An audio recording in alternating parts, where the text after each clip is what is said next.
Good evening. Few things have rattled the world quite like the prospect of Iran developing a nuclear weapon, which is why all eyes this week have been glued on a small city in Switzerland, where today nearly round-the-clock negotiations with Iran on how to curb its nuclear program finally produced the framework of a deal, one that President Obama quickly proclaimed would ensure Iran will never be able to develop the bomb. But then there's the issue of what Iran gets in return and whether any deal will hold. Our team has it covered. We begin with Andrea Mitchell in Lausanne. Andrea. Good evening, Lester. It's been 18 months of tough negotiations, ending with an all-nighter that still left several key issues unresolved. But tonight, the United States could be entering a new era in its relationship with Iran. And President Obama is telling critics this will make our world safer. After marathon talks that almost broke down, an agreement far more specific than many had expected, the weary negotiators set off to sell it back home, as President Obama launched what will be a tough campaign. If Iran cheats, the world will know it. If we see something suspicious, we will inspect it.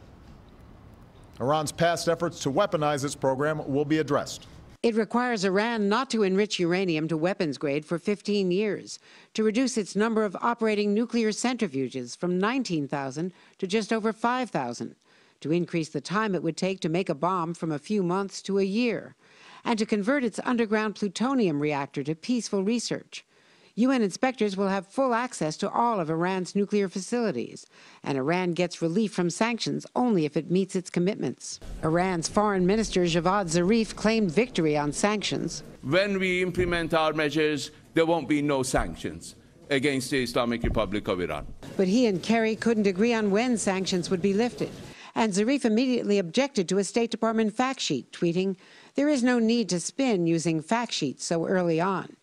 Zarif and Kerry also couldn't agree on a joint statement. If you couldn't agree on standing up together and announcing together exactly what you've agreed on here, what makes you think that in the next 3 months you're going to actually come to an agreement? Because there's a great deal of difference for them between what happens now and where this goes and what can happen when you have a final signature. You think you can get a deal by June? I'm not promising anything, nor is the president. What we've done is open up the opportunity. But first, they'll have to persuade Congress and Iran's skeptical neighbors. Andrea Mitchell, NBC News, Lausanne. Hey, NBC News fans, thanks for checking out our YouTube channel. Subscribe by clicking on that button down here, and then click on any of the videos over here to watch the latest interviews, show highlights, and digital exclusives. Thanks for watching.